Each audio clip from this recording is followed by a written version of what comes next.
Hi guys, welcome back to మనం thoughts. ఈరోజు మనం మాట్లాడుకున్న టాపిక్ గేమ్ చేంజర్ ట్రైలర్ గురించి అండ్ డాకు మహారాజ్ ట్రైలర్ గురించి మాట్లాడుకుందాం. ఈ రెండిట్లో ఏ ట్రైలర్ బాగుందో ఈ వీడియోలో తెలుసుకుందాం.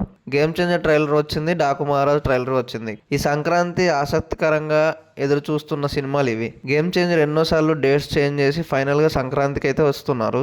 ఈ రెండు సినిమాలని కంపేర్ చేసి ఏ సినిమా ట్రైలర్ బాగుందో ఈ వీడియోలో తెలుసుకుందాం. ముందుగా గేమ్ చేంజర్ ట్రైలర్ గురించి మాట్లాడుకుందాం. చాలా అంటే చాలా క్లారిటీగా, మంచి వేరియేషన్స్, మంచి లొకేషన్స్, మంచి స్క్రీన్ ప్లేతో అయితే వస్తున్నట్లు అర్థమైంది ట్రైలర్ చూసిన తర్వాత. ట్రైలర్లో నచ్చిన మెయిన్ ఎలిమెంట్ ఏంటంటే రామ్ చరణ్ లుక్స్ కానీ, యాక్టింగ్ కానీ, వేరియేషన్స్ కానీ చాలా బాగా నచ్చాయి. ట్రైలర్లో కొన్ని షార్ట్స్ చూపించారు సాంగ్స్ పరంగా, వేరే లెవెల్లో ఉన్నాయి. ఆ లొకేషన్స్ మామూలుగా లేవు, ఏ సినిమాలో చూడలేదు నేనైతే అలాంటి లొకేషన్స్. ట్రైలర్ చాలా క్లీన్ అండ్ నీట్గా ఉంది.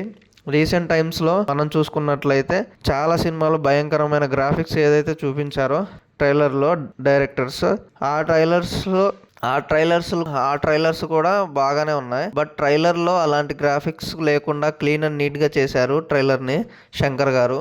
ఎక్కడ కూడా మనకి బోర్ కొట్టదు. ఆ సీన్స్ అక్కడ ఎందుకు పెట్టారు అని అనుకోవడం జరగదు. సినిమా స్టార్టింగ్ దగ్గర నుండి ఎండింగ్ వరకు ఒక పర్ఫెక్షన్ అయితే మెయింటైన్ చేశారు. మ్యూజిక్ అయితే చాలా బాగుంది. రామ్ చరణ్ పర్ఫార్మెన్స్ అయితే చాలా బాగుంది, చాలా బాగా కనిపించింది ట్రైలర్లో. తమను కూడా న్యాయం చేశాడు అనిపించింది.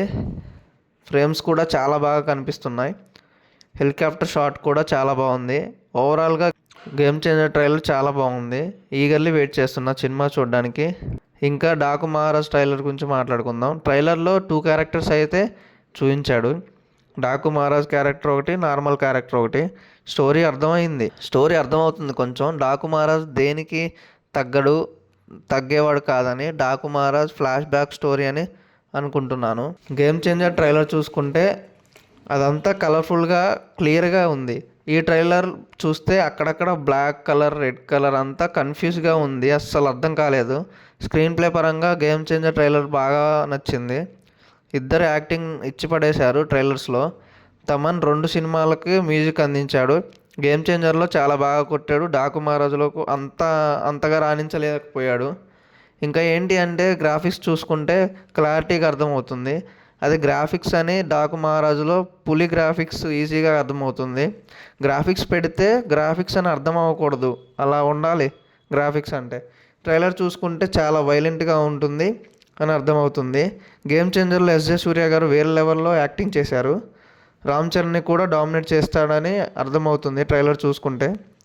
సినిమాలో కూడా తన క్యారెక్టర్ వేరే లెవెల్లో ఉంటుందని అర్థమవుతుంది. ఇందులో చూసుకుంటే బాబీ డియోల్ ఎక్కువసేపు తనే ఉన్నాడు అనిపించింది. క్యారెక్టర్ కూడా వేరే లెవెల్లో ఉండబోతుందని అనిపిస్తుంది. ఇద్దరిని వేరే లెవెల్లో చూపించారు. రామ్ చరణ్ గారిని, ఎస్జే సూర్య గారిని ఈక్వల్గా పెట్టినట్లు అర్థమవుతుంది. కానీ బాలబాబు గారిని, బాబీ డియోల్ని అంతగా ఈక్వల్గా ఉన్నట్లు అర్థం కాలేదు. చాలా వైలెంట్గా ఉంటుంది అని అనిపిస్తుంది. ఈ 2 ట్రైలర్స్లో ప్రొడక్షన్ వాల్యూస్ చాలా బాగా ఉన్నాయని అనిపించింది. ఈ 2 సంక్రాంతికి అయితే వస్తున్నాయి. వచ్చిన తర్వాత ఎవరు బ్లాక్ బస్టర్ కొడతారో, ఎవరు బోల్తా పడతారో అని చూడాలి.